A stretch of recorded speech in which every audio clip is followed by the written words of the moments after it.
Nous allons maintenant nous intéresser à l'onglet texture. Donc volume texture permet de charger une image pour indiquer à Turbulence FD où il va devoir générer des flammes plus ou moins fortes. Donc cet onglet permet de gérer l'intensité d'émission en fonction d'une texture. Les différentes informations qui sont prises en compte sont en dégradé de gris. Le ratio est de 1 lorsque la partie de l'image est blanche et le ratio est de 0 lorsque la partie de l'image est noire. Pour illustrer ces propos, je vais faire une petite simulation sans texture, voilà, et toi c'était la surprise d'après, voilà, et dans volume texture, je vais maintenant aller charger un bruit, donc de Cinema 4D, il est là, voilà le bruit. Donc on voit la différence, et si je augmente le contraste, et que j'augmente la taille, voilà, là on voit bien. Donc notre texture, il y a des taches blanches et des taches noires, que là où il y a des taches noires, il n'y a absolument aucune émission de flamme. Là où il y a des taches blanches, eh bien il y en a. Donc c'est vraiment quelque chose de très pratique, de très important, d'aller charger une petite texture et de lui mettre une taille cohérente par rapport à votre objet, pour donner un petit peu plus de vie. Voilà. Vous pouvez également animer votre texture. C'est vraiment quelque chose de qui peut donner un résultat très intéressant. Donc pour illustrer mes propos, je vais utiliser une sphère.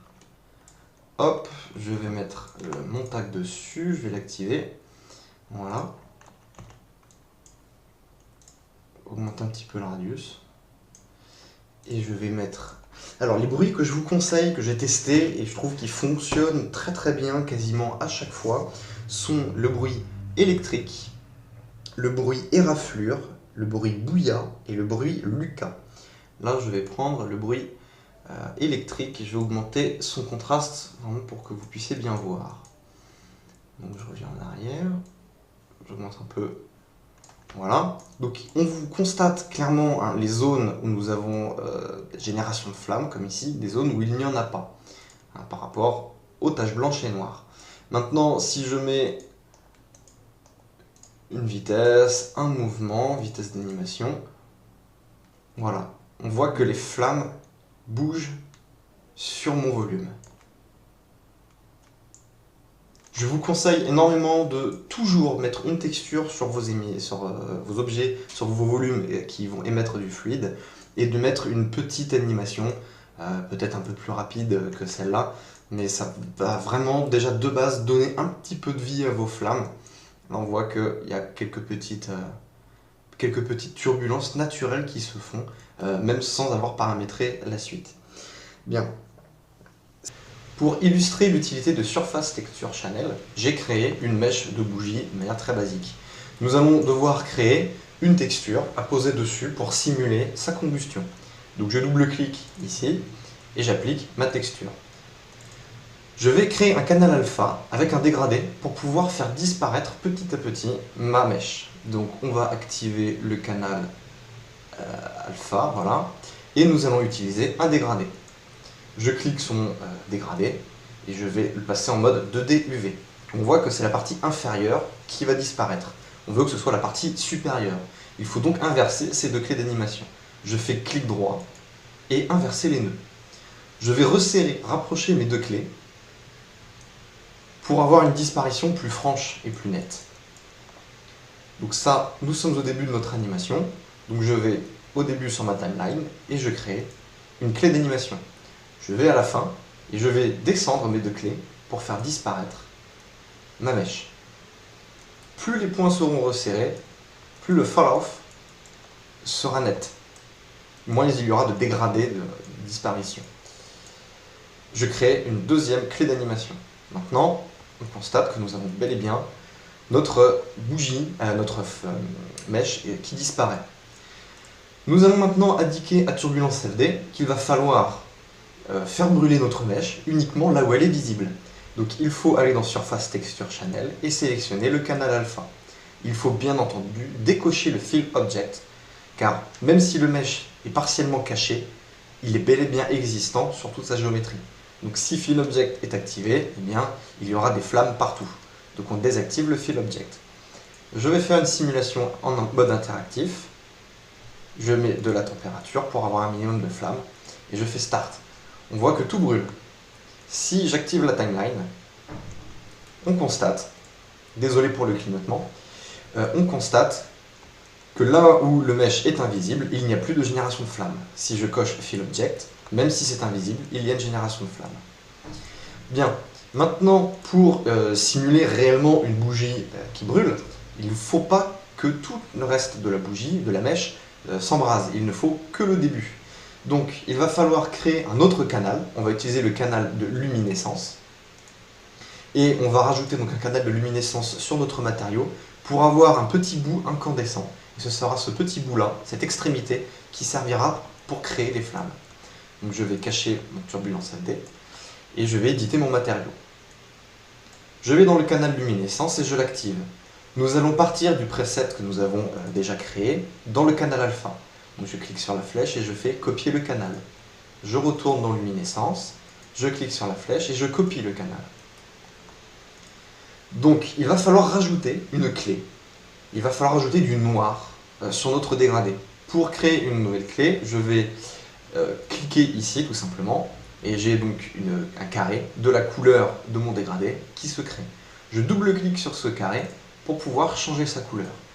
Donc ici, on va aller mettre du noir.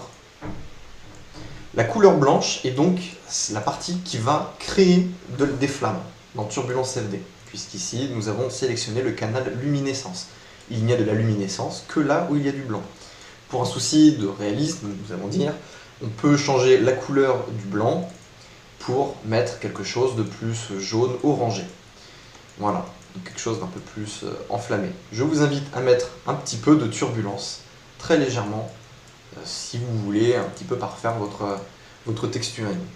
Bon, il y a plein d'autres choses à faire, mais ici ce n'est pas le sujet du tuto. Donc nous avons nos clés d'animation. Tout ce qui sera orange va émettre des flammes. Nous recréons une clé sur notre dégradé pour sauvegarder notre animation. Maintenant, si nous allons à la fin, on constate que cette clé ne bouge pas et la couleur change. Donc on va déplacer ce point-là et on va le mettre à égale distance. Hop.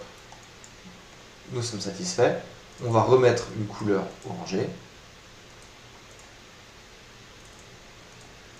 Voilà, et nous recréons une clé. Maintenant, si on regarde notre animation, nous avons bel et bien un bout incandescent qui descend avec notre objet. Alors il est important de faire attention lorsque nous allons déplacer notre timeline et aller à la fin, bien bouger uniquement le point final et le mettre à peu près à égale distance par rapport au premier point. Sinon, les trois points ne vont pas bouger à la même vitesse et vous pourrez avoir une partie incandescente qui diminue, voire disparaît ou qui deviendrait trop imposante. Là, on a quelque chose de stable sur toute notre animation. Bien, maintenant, je vais refaire une simulation pour constater le résultat. Je vais passer en mode cache, je pense que ça ne va pas clignoter. Je vérifie que j'ai bien un cache de sélectionner et je fais une simulation. Voilà, nous avons le bout de notre mèche, nous avons des flammes à l'extrémité de notre mèche, là où nous avions de la luminescence. Bon, pour faire une vraie combustion de flamme de bougie, il faudrait ralentir bien sûr la vitesse de combustion, c'est beaucoup trop rapide, mais la technique est là. Pour avoir ensuite une belle flamme, on verra ça plus tard, mais il va falloir toucher aux paramètres de simulation. Il y a une dernière chose encore possible avec le canal de texture, c'est d'activer les vertex maps. En français, ce sont les maps, les zones d'influence. Donc pour ce faire, je vais utiliser une sphère et je vais utiliser une carte d'influence. Je vais donc devoir l'éditer. Il faut comprendre qu'une carte d'influence se définit en fonction des points. Donc on va sélectionner par exemple ce point sur la carte d'influence et ça va me sélectionner la zone autour. Donc une partie des 4 polygones qui sont adjacents à ce point. Donc il faut suffisamment de polygones sur votre sphère pour avoir quelque chose de suffisamment précis. Ça ne sert à rien non plus d'aller sur des quantités de polygones incroyables. Voilà, moi je vais aller arbitrairement à 164 segments. Je sélectionne ma sphère et j'appuie sur la touche C, où je clique sur ce bouton pour passer mon objet en mode éditable. Maintenant, je vais pouvoir cliquer sur sélectionner, alors passer en mode polygone, sélectionner et définir une zone d'influence. La valeur à 0%, si je clique sur OK, signifie que de base, ma zone d'influence sera à 0% sur tout mon mesh. Je peux la définir à 100% ou toute autre valeur entre 0 et 100. Je vais partir sur du 0%.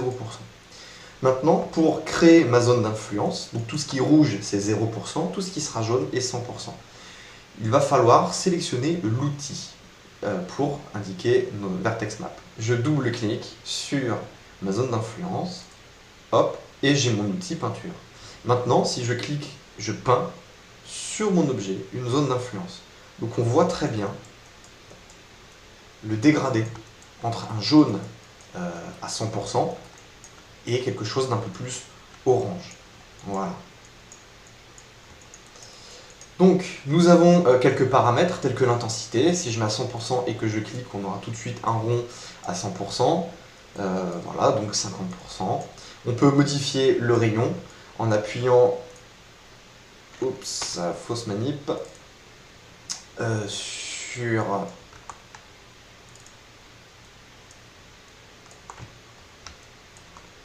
le raccourci, c'est CTRL-clic-molette, voilà, pour augmenter le rayon, tout de suite, sans venir toucher ici. Là, vous voyez que le pas est de 10.